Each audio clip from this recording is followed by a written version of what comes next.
हमारे श्री योगेंद्र उपाध्याय जी, श्री शर्मा जी, तो मैं और फिर उसके बाद एक विषय है आपका देवेश जी का ट्रांसफर नीति।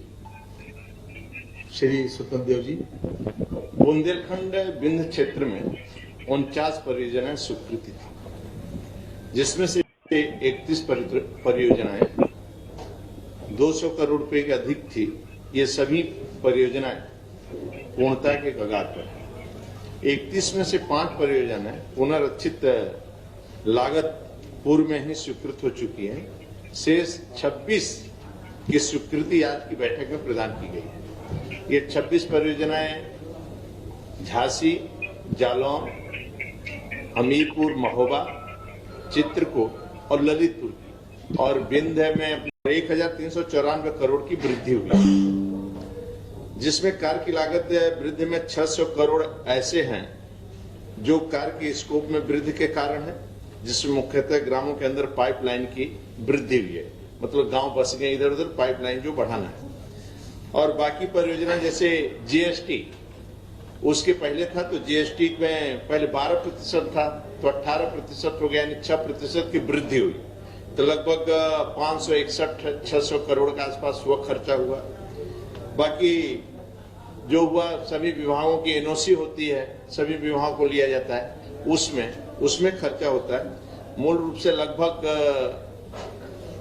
500-600 लगभग करोड़ ये अपने कार्य योजना में स्वीकृति हुई है। ये पूरी हमारी 26 परियोजना थी। 26 परियोजनाओं का नाम लम्मा है, इसलिए बुंदेलखंड में जो बताया यही जिलों की परियोजनाएं हमारी स्वीकृत हुई है। अब ये सब होने से 2 महीने में लगभग हम बुंदेलखंड के सभी काम जो पेमेंट ठेकेदारों का है, ये सभी काम हो जाएंगे कंप्लीट, 2 महीने में पूर्ण हो जाएगी बिंद और यहाँ की परियोजना। धन्यवाद। हाँ, बुंदेलखंड बिंद मतलब कुल मिलाकर ललितपुर, झांसी, जालौन, हमीरपुर, महोबा, चित्रकूट और बांदा, हाँ पाइप जेल की, और ये दूसरा है मिर्जापुर, सोनभद्र। बहुत बहुत धन्यवाद माननीय स्वतंत्र देव जी, माननीय योगेंद्र उपाध्याय जी। सिंचाई की नहीं है, केवल जल जीवन मिशन, पेयजल।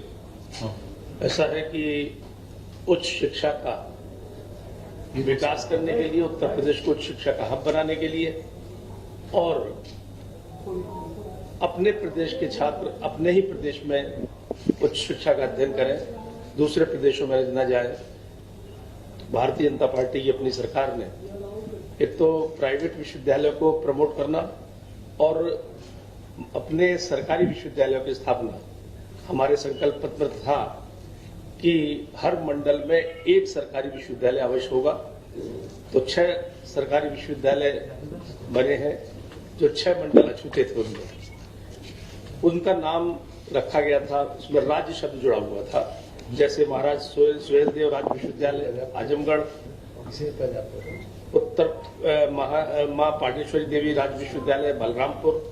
तो इन सब में राज्य हटाकर शॉर्ट करने के लिए उनका नाम मां शाकुंभरी देवी विश्वविद्यालय सहारनपुर, महाराजा सुहेलदेव विश्वविद्यालय आजमगढ़, मां विंध्यवासिनी विश्वविद्यालय मिर्जापुर, मां पाटेश्वरी विश्वविद्यालय बलरामपुर, यह करने का प्रस्ताव पारित हुआ है।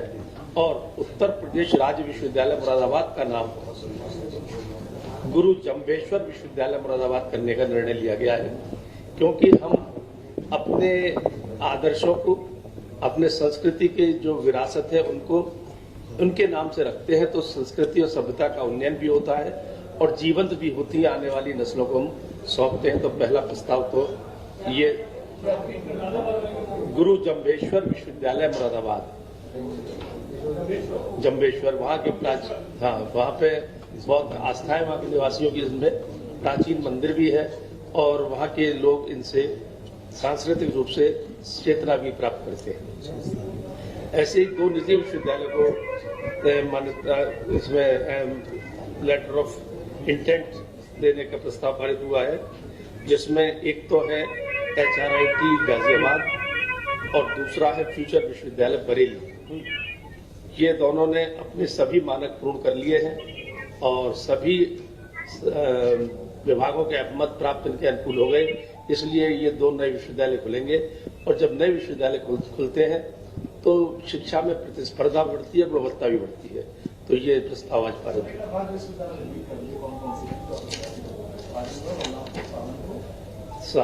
मां शाकुंभरी राज्य विश्वविद्यालय सहारनपुर,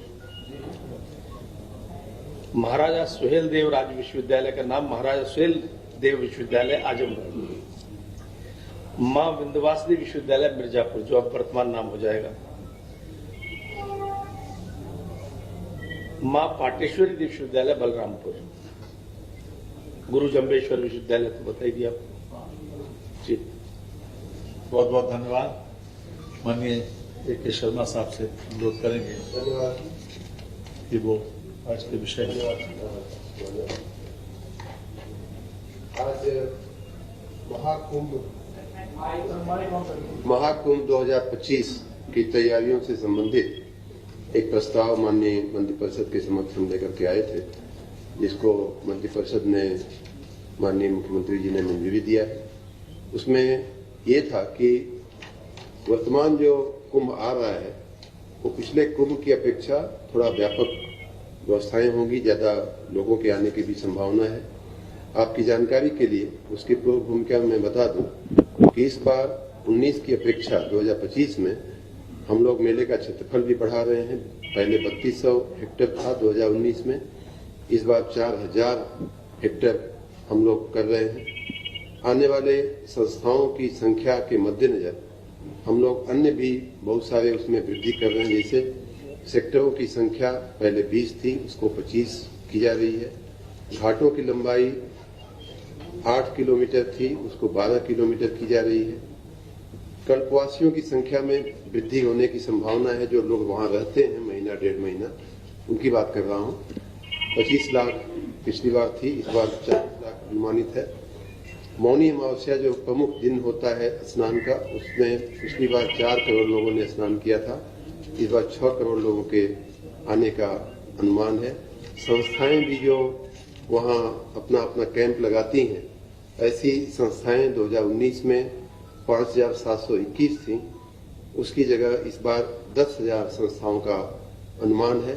इन सारी लोगों के समावेश के लिए, सारी जो भीड़ आएगी उसके व्यवस्थापन के लिए पुलों की संख्या बढ़ाने की आवश्यकता पड़ रही है। पॉन्टून पुल आपने देखा होगा, बड़े बड़े जो वो पाइप की बनते हैं, वो पिछली बार 22 थे, इस बार 23 किए जा रहे हैं। इसी प्रकार से जो पुलिये होती हैं छोटे छोटे स्पैन वाली, उनकी संख्या पिछली बार 357 थी, उसे बढ़ा करके 428 किया जा रहा है। ये पुल और पुलिया बनाने के लिए हमें लकड़ी के बड़े बड़े लाग और उनकी आवश्यकता होती है। उन्हीं से संबंधित आज का प्रस्ताव था कि वन विभाग से, वन निगमों से हम लोग लकड़ी के वो लाग लेंगे। कुल आवश्यकता हमें साल स्लीपर बोलते हैं, लकड़ी का जो बड़ा लाग होता है, उसकी टेक्निकल भाषा है। 99,000 के आसपास हमारी आवश्यकता पड़ेगी, जिसमें से 20,000 हमारे पास पड़ा हुआ है पिछले मेलों का, और 79,000 हमें खरीदने होंगे। उसी प्रकार से साल एजिंग करके उसकी एक अलग लकड़ी की एक कैटेगरी होती है जो वन निगम से ही ली जाएगी, उसकी 10,874 आवश्यकता होगी। 2,000 पड़ी हुई है हमारे पास, उसमें से उसके बाद 8,766 खरीदना होगा। इस खर्च के लिए हम माननीय मंत्रिपरिषद के पास गए थे। 236 करोड़ रुपए का ये खर्च होगा और उसकी माननीय मंत्रिपरिषद ने मंजूरी दिया है। आपकी जानकारी में ये भी ला दूं कि मेले के व्यवस्थापन के लिए सरकार ने 2500 करोड़ रुपए का हमारे विभाग को मद दिया है, पैसा दिया है माननीय वित्त मंत्री जी ने, माननीय मुख्यमंत्री जी ने। उसी मद में से हम लोग ये खर्च कर रहे हैं और आशा है कि आने वाला कुंभ जो है, आगामी कुंभ बहुत ही पहले की अपेक्षा बहुत ही भव्य और दिव्य होगा। जी जी, स्थायी नहीं होता है, निकल जाता है और उसमें जो मटेरियल लगता है वो पीडब्ल्यूडी बनाती है इसको। उसमें वो मटेरियल सर्कुलेट भी होता है राज्य के अन्य जिलों में, जहाँ जहाँ आवश्यकता होती है वहाँ दे दिया जाता है। कुछ मटेरियल स्टोर में रखा जाता है। जैसे मैंने कहा कि आवश्यकता हमारे पास, हमारी इस बार 99,000 साल स्लीपर की है, लेकिन 20,000 हमारे स्टोर में पड़ा हुआ है। तो जो बाकी की आवश्यकता है 79,000 वो हम खरीदेंगे। उसी प्रकार साल एजिंग करके एक लकड़ी की एक कैटेगरी होती है, जिसमें 10,874 की आवश्यकता है। 2,108 हमारे पास पड़ा हुआ है स्टोर में, और उसको निकालने के बाद 8,766 हम इस बार 2500 करोड़ है, उसी में से ये खर्च हो 236 उसी में से। जी सर जी। एक और प्रस्ताव था हमारा हुडको से, हम पहली बार हमारा बिजली विभाग लोन ले रहा है। आपको याद होगा कि हमारे जो कैश का जो गैप आता है, बिजली हम जो देते हैं और वसूली करने में जो कमियां रह जाती हैं, हम उसको एटीसी लॉस पिछले महीनों में साल में काफी कम हमने किया है, लेकिन फिर भी कुछ गैप रहता है और ये गैप पहले से चला आ रहा है। उसको हम हर साल 10,000 से 15,000 करोड़ रुपया लोन की सर्विसिंग में हम देते हैं, और अपने खर्चे को मीट करने के लिए हम सामान्य रूप से अभी तक पावर फाइनेंस कॉर्पोरेशन और रीजनल इलेक्ट्रिफिकेशन कॉर्पोरेशन है, भारत सरकार की 2 संस्थाएं हैं, पीएफसी और आरईसी बोलते हैं, उनसे हम लोन लिया करते थे। हमारी एक रेगुलर एक व्यवस्था चलती रहती थी, लेकिन ध्यान में आया कि उनका लोन थोड़ा महंगा पड़ रहा है, 10% या उसके ऊपर के ब्याज से वो लोग लोन देते हैं। तो हम लोगों ने ये निर्णय लिया कि अगर सस्ता कहीं मार्केट में मिलता है तो उसे क्यों ना तलाशा जाए। उस तलाश में हुडको से हम लोगों ने बात किया, और हुडको 9.5% के दर से लोन देने को तैयार हुआ है। तो इस प्रकार हुडको से हम लोग 1,000 करोड़ रुपए का लोन लेंगे, और उसकी मंजूरी के लिए हम आज माननीय मंत्रिपरिषद के समक्ष गए थे। माननीय मंत्रिपरिषद ने उसको मंजूर किया। पुरानी देनदारियों को चुकाने के लिए हमें, और साथ ही निर्बाध बिजली देने के लिए 24/7 बिजली देने के लिए हमने माननीय वित्त मंत्री जी का मैं धन्यवाद भी करूंगा, बहुत समर्थन है वित्त विभाग का, लेकिन फिर भी उन देनदारियों को पूरा करने के लिए हमें वित्तीय संस्थाओं के पास समय समय पर जाना पड़ता। लगभग 73,000 करोड़ रुपए।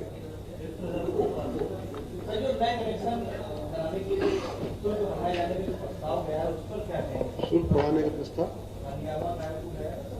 नए कनेक्शन का नया कनेक्शन महंगा होगा ऐसा। ऐसा कुछ नहीं अभी कोई इस प्रकार की अधिकृत जानकारी तो है जी। इस समय आपको मैं पहले भी बता चुका हूं, वर्तमान में हम 29,500 29,700 मेगावाट की विद्युत आपूर्ति कर रहे हैं, जो उत्तर प्रदेश के इतिहास में सबसे ज्यादा विद्युत आपूर्ति है, महत्तम आपूर्ति। इतना ही नहीं, बल्कि पूरे देश में सबसे ज्यादा आपूर्ति करने वाला राज्य उत्तर प्रदेश बन चुका है। पिछले साल आपको याद होगा तो माननीय ऊर्जा मंत्री भारत सरकार ने राज्यसभा में एक प्रश्न के जवाब में बताया था कि 28,000 पर ही हम पहले नंबर पे आपूर्ति करने वाले राज्य थे, और इस बार उसे भी पार करते हुए हम 29,700 के आसपास पहुंच चुके हैं। कल रात की हमारी जो पीक डिमांड थी और सप्लाई थी वो 29,500 के ऊपर मेगावाट में थी। और स्वाभाविक बात है कि जब हम इतनी बिजली दे रहे हैं तो कहीं न कहीं से बिजली आ रही है, तो उसकी हमने पूरा टाई अप किया हुआ है। मैं अपने स्रोतों से भी हम महत्तम पीएलएस पे चला करके अपने पावर प्लांट को हम विद्युत का उत्पादन कर रहे हैं। साथ ही अन्य राज्यों से, अन्य संस्थाओं से भी हमने करार किए हुए हैं, पिछले दिनों करार करके हमने रखा हुआ, इसीलिए हम इतनी विद्युत आपूर्ति दे पा रहे हैं। धन्यवाद। ये उत्पादन होने का 500 अब हो गया। उत्पादन के बिना थोड़े ना हो रहा है। जो गैप है हम बाहर से ले रहे हैं। आत्मनिर्भर बनने की उत्तर प्रदेश को कैसे खरीदना न पड़े। आपको आपकी जानकारी के लिए एनटीपीसी के सहयोग से आपको याद होगा कि हमने ओबरा में और अनपरा में 2 पावर प्लांट बनाने के लिए माननीय मंत्रिपरिषद की मंजूरी लिया है, और उस पर काम चल रहा है। बहुत बड़ी मात्रा में हम नया विद्युत उत्पादन की शक्ति उत्तर प्रदेश में जोड़ने जा रहे हैं। मैं तो यहां तक कहूंगा कि जितनी अभी तक थी उसकी लगभग 2 गुनी करने की राह पे हम लोग। बहुत जी, आज मंत्रिपरिषद के द्वारा सरकारी अधिकारियों और कर्मचारियों के लिए जो स्थानांतरण नीति है वर्ष 2024-25 की, उस पर मंत्रिपरिषद ने अपनी सहमति दी है। मोटे तौर पर जो पिछले वर्ष जो हमारी स्थानांतरण नीति थी, उसी का ही अनुसरण किया गया है। समूह का और समूह खा के अधिकारी अपने सेवा काल में संबंधित कुल 3 वर्ष जो पूर्ण कर चुके हैं जनपदों में, उनका स्थानांतरण किए जाने की व्यवस्था समूह का और समूह खा में जो अधिकारी अपने सेवा काल में मंडल में 7 वर्ष और जनपद में 3 वर्ष जो पूरे कर चुके हैं, वो स्थानांतरण नीति के अंतर्गत आएंगे। इसके साथ ही समूह का और खा का स्थानांतरण संवर्गवार अधिकारियों की संख्या अधिकतम 20% होगी और समूह गा और घा के कार्मिकों के लिए अधिकतम सीमा 10% रखी गई है और ये स्थानांतरण नीति, ये सभी स्थानांतरण 30 जून तक पूरे किए जाने हैं। इसके साथ ही जो भारत सरकार के द्वारा 34 जनपदों के 100 आकांक्षी विकास खंडों के समस्त जनपदों में तैनाती की व्यवस्था के बारे में ये बात कही गई है कि उनको संतृप्त भी किया जाएगा। इसके अतिरिक्त भी 2-3 बातें मैं चाहूंगा कि जो डिटेल्स है उसकी तो श्री देवेश चतुर्वेदी जो कार्मिक देखते हैं वो बताएंगे। सर, जैसे माननीय मंत्री जी ने बताया है कि समूह का ख के लिए 20% तक की लिमिट है और 3 टोटल समूह का और खा के लिए हर संवर्ग में जितने लोग कार्यरत हैं उसके 20% और 3 साल जनपद में हो गए हो, मंडल में 7 साल हो गए हो तो उनको स्थानांतरित करना है। समूह ग और घा के लिए जो विभागाध्यक्ष स्तर पे ही ट्रांसफर हो जाते हैं, जहाँ वो 10% वो अपने स्तर पे करेंगे और उसमें ये व्यवस्था कर दी है कि जो सबसे पुराने, मतलब इसमें पिक एंड चूज नहीं होगा, जो सबसे पुराने होंगे उनको पहले लिया जाएगा। उसके बाद ऐसा ना रहे कि जो लोग पुराने थे उनको नहीं हटाया और नए वालों को कर दिया। प्रशासनिक आधार पे या व्यक्तिगत जो समस्या है, किसी बीमारी है या हस्बैंड वाइफ है, वो विचार कर लिया जाएगा, लेकिन अदरवाइज ओल्ड वालों को किया जाएगा पहले। और 10% से ऊपर अगर करना हुआ, अगर विभाग को 20% तक, तो माननीय मंत्री जी की अनुमति से ही किया जा सकेगा, लेकिन सामान्यतः 10% ही किया जाएगा। और जो हमारी मानव संपदा का जो व्यवस्था है, तो सारे ट्रांसफर ऑर्डर्स और जो भी होंगे उसको कार्यभार ग्रहण और उसकी जो कार्य छोड़ने की व्यवस्था वो ऑनलाइन ही व्यवस्था होगी, जिससे सर्विस बुक और वेतन की व्यवस्था सब डिजिटाइज माध्यम से चलता रहे। जैसे माननीय मंत्री जी ने बताया, जो 8 एस्पिरेशनल डिस्ट्रिक्ट्स और जो 34 जनपद ऐसे हैं जहाँ 100 आकांक्षी विकास खंड है, तो उन विकास खंडों के लिए और जो एस्पिरेशनल डिस्ट्रिक्ट्स हैं उनमें जैसे कि पहले से ही व्यवस्था चली आ रही कि सर्वोच्च प्राथमिकता होगी वो पदों को भरने की इन सब कार्यों में। तो यही सामान्यतः ये नीति थी जो कि अब 30 जून तक हमें पूरा कराना है। भ्रष्ट आईएएस हैं सब, जिन्होंने भ्रष्टाचार का पराकाष्ठा क्रॉस कर दिया है और वो 3 साल अभी नहीं हुए, जाते जाते उन्होंने लूटना शुरू कर दिया है, तो उन आईएएसों के लिए कौन नीति बनेगी? नहीं, देखिए ऐसा एक तो स्पष्ट करते कि सचिवालय में जो कार्य करने के लिए ये नीति नहीं होती, क्योंकि यहाँ स्टेबिलिटी की बात, लेकिन जनपदों में तो 3 साल से पहले भी प्रशासनिक आधार पर ट्रांसफर किया जा सकता है और किया जाएगा अगर ऐसी कोई शिकायत आती है, पुष्टि होती है। अब व्यक्तिगत इश्यू पे तो मैं नहीं बात करूंगा। भट्टा के मामले में उन्होंने जबरदस्ती 107-16 में बंद किया और 2-2 लाख रुपया लेकर के भट्टा चलवा रहे हैं, उनकी शिकायत भी आपके वहाँ पटल पर किया गया है और कमिश्नर को पोती पोता हो रहा है, सारे वहाँ के लोग परेशान हैं। अब इतनी बड़ी शिकायत के बाद और बिना मतलब का 107-16 में बंद कराए, झूठा 384, 540 फाइल, उसमें हमको जेल भेजवा दिए होंगे। एक प्रतिशोध के नाते 107-16 में हमको जेल करा दिए। आज 7 दिन गार्जियन जा रहे हैं, करें हम तन्हाई बैरेक में डलवाएंगे पत्रकारों के साथ, वैसे अधिकारी जिले तरह के क्या करें? मैं व्यक्तिगत इशू में अलग से देख लूंगा। सामान्यतः जो बात कर रहा हूँ वो नीति है। मंत्री 10% से गुलाब समूह गाँव 20% और 20% से ऊपर भी क्या हो सकता है? समूह का और खा में 20% से ऊपर अगर जाना हो तो माननीय मुख्यमंत्री जी की अनुमति लेनी। ग में सामान्यतः माना जाता है कि नहीं होगा, अगर ऐसी स्थिति पड़ी तो मुख्यमंत्री तक ही जाएगा, लेकिन अपेक्षा नहीं होती कि इतनी बड़ी साल पर हो तो माननीय मुख्यमंत्री जी दोनों उसके ऊपर। हाँ, 20% से ऊपर है तो माननीय मुख्यमंत्री। बिल्कुल। हाँ, सभी आवेदन ऑनलाइन नहीं, ऐसा है ना कि जहां पर ऑनलाइन व्यवस्था पहले से चल रही है वहां तो चलेगी, बाकी समूह ग और घ के लिए हम लोगों ने कहा है कि जो मानव संपदा पे जो मेरिट बेस्ड ट्रांसफर है व्यवस्था, उसको यथासंभव सब लोग उससे ही करें, जिससे कि पारदर्शिता बनी रहे। लेकिन क और ख के लिए तो क्योंकि उसमें तो बहुत चीजें और देखनी पड़ती हैं, वो ऑनलाइन व्यवस्था नहीं है। मंत्रियों के अधिकारियों को बदलाव किया गया था? नहीं, जो पहले थे वही थे, जैसे हैं वैसे ही हैं। सर ये पहली बार है? नहीं, ये पहले भी लिखा जाता था। मैं आपको मतलब पिछले साल भी था कि जैसे कई बार होता है कि अगर 20% से ऊपर में कुछ लोग ऐसे हैं जो 3-3.5 साल के हैं, कुछ 5 साल के हैं, और तो हमें पहले पुराना के लेना पड़ेगा। ऐसे ही जो समूह गांव में है, कोई लिमिट नहीं है कि 3 साल 7 साल, उसमें लिमिट नहीं है। उसमें मान लीजिए आपके यहाँ 18, 19, 20 साल के लोग काम कर रहे हैं, तो जो 20 साल वाला है वो पहले लीजिए, फिर 19 लीजिए, फिर 18 लीजिए, और बाकियों का पटल परिवर्तन। तो ये भी एक महत्वपूर्ण इश्यू है जो पिछले वर्ष जारी हुआ था कि कम से कम सेंसिटिव पोस्ट पे पटल परिवर्तन 3 साल में जरूर हो जाए, जिससे लोग वहीं पर रहते रहते कई बार शिकायतें बढ़ जाती हैं। तो अगर उनका ट्रांसफर जिले से बाहर नहीं भी हो रहा है तो कम से कम वहां पर दूसरे पटल पे काम करें, वहां से हटे। बहुत बहुत धन्यवाद श्री चतुर्वेदी। मिल जाएगा जीव आपको शाम तक। चलो हाँ हाँ मैं बता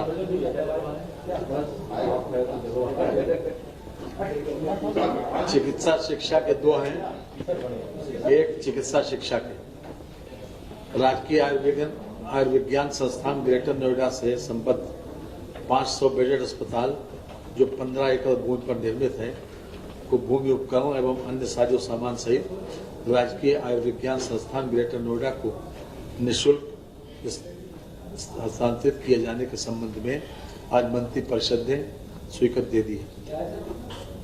ये 500 बेडेड अस्पताल जो ग्रेटर नोएडा का था, उसको चिकित्सा शिक्षा विभाग के अंतर्गत संचालित जो हमारा संस्थान है, उसको हस्तांतरित कर दिया गया, उस पर सहमति दे दी गई। नोएडा में राजकीय आयुर्विज्ञान संस्थान ग्रेटर नोएडा से संबद्ध 500 बेडेड अस्पताल जो 15 एकड़ भूमि पर निर्मित है को भूमि उपकरण और अन्य साजो सामान सहित राजकीय आयुर्विज्ञान संस्थान ग्रेटर नोएडा को निःशुल्क हस्तांतरित किया जाने पर मंत्रिपरिषद ने आज सहमति दे दी। ये चिकित्सा शिक्षा विभाग को निःशुल्क मिल जाएगा। इसका वर्तमान में संचालन चिकित्सा शिक्षा विभाग करेगा। अभी तक जो ग्रेटर नोएडा का संस्थान करता था। दूसरा विषय है आईआईटी कानपुर के अंतर्गत 500 शैय्या युक्त सुपर स्पेशलिटी चिकित्सालय के साथ school of medical research and technology MMRT की स्थापना की जाएगी। इसमें ये 750 करोड़ रुपए का प्रोजेक्ट है और ये भारत सरकार के सहयोग से किया जाएगा। उत्तर प्रदेश सरकार को 5 साल में 50 करोड़ रुपए देना है, 10 करोड़ रुपए साल। ये अपने आप में school of medical research and technology के नाम से जाना जाएगा। काम शुरू हो जाएगा जल्दी। स्कूल ऑफ मेडिकल रिसर्च है, school of medical research and technology जी।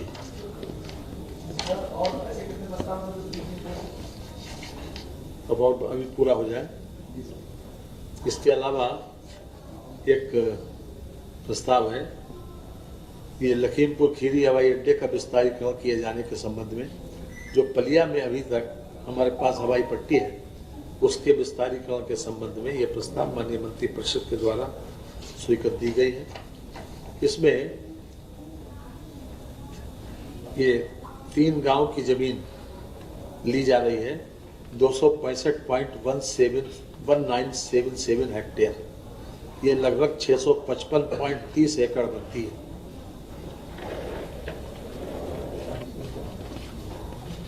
ये लगभग 271 करोड़ 62,64,438 रुपए इसके लिए स्वीकृत हो चुके हैं। ये गजरौरा, मुजहा और फुलवरिया, ये 3 गांव की जी।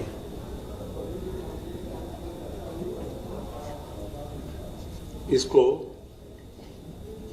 यानी कम से कम 72 सीटर जहाज भी इस पट्टी पर उतर आए, हवाई पट्टी पर। इस प्रकार का विस्तारीकरण इस पे किया जा रहा है।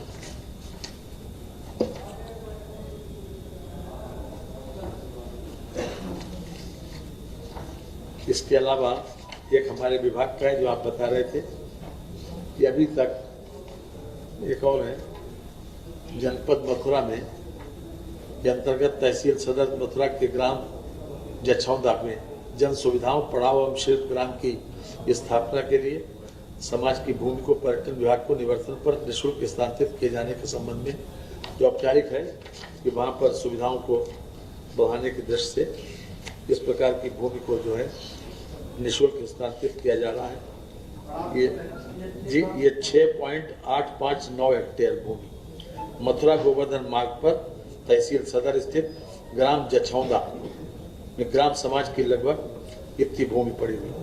इसको तीर्थ यात्रियों के लिए सुविधा, एक आदर्श पड़ाव, एक विश्राम स्थल एवं शिल्प ग्राम के रूप में एक बहुउपयोगी सुविधा केंद्र विकसित हो सकता है। इसके अतिरिक्त हमारे विभाग का जो आप बता रहे थे, हमारे विभाग का है कि अभी तक कर्मचारियों को जितने भी प्रदेश सरकार के कर्मचारी हैं वो अभी तक 30 जून और 31 दिसंबर को रिटायर हो गए हैं। उनकी वेतन वृद्धि अगर पहली तारीख को आती है तो अभी तक ये व्यवस्था थी कि उनको उस वेतन वृद्धि का लाभ नहीं मिल पाता था उनकी पेंशन और ग्रेच्युटी के लिए। सुप्रीम कोर्ट का एक निर्णय आया, उसके आधार पर पहले जुडिशियल ऑफिसर्स के लिए कर दिया गया था कि उनकी वो वेतन वृद्धि जो उनको पहली तारीख को होना प्रस्तावित है, 1 जनवरी को या 1 जुलाई को, वो उनको शामिल करके और उसका लाभ देते हुए उनको पेंशन और ग्रेच्युटी में लाभ दे दिया जाए। जुडिशियल ऑफिसर्स के लिए हम पहले कर चुके हैं, सरकारी कर्मचारियों के लिए जो लोग 30 जून या 31 दिसंबर को रिटायर हो रहे हैं और उनकी वेतन वृद्धि 1 जुलाई या 1 जनवरी को प्रस्तावित है, वो उसमें शामिल करके उनको उसका पेंशन और ग्रेच्युटी का लाभ दे दिया जाए। धन्यवाद, बहुत बहुत धन्यवाद। बाकी औपचारिक है, इस वक्त तो मिल ही जाएगा आपको।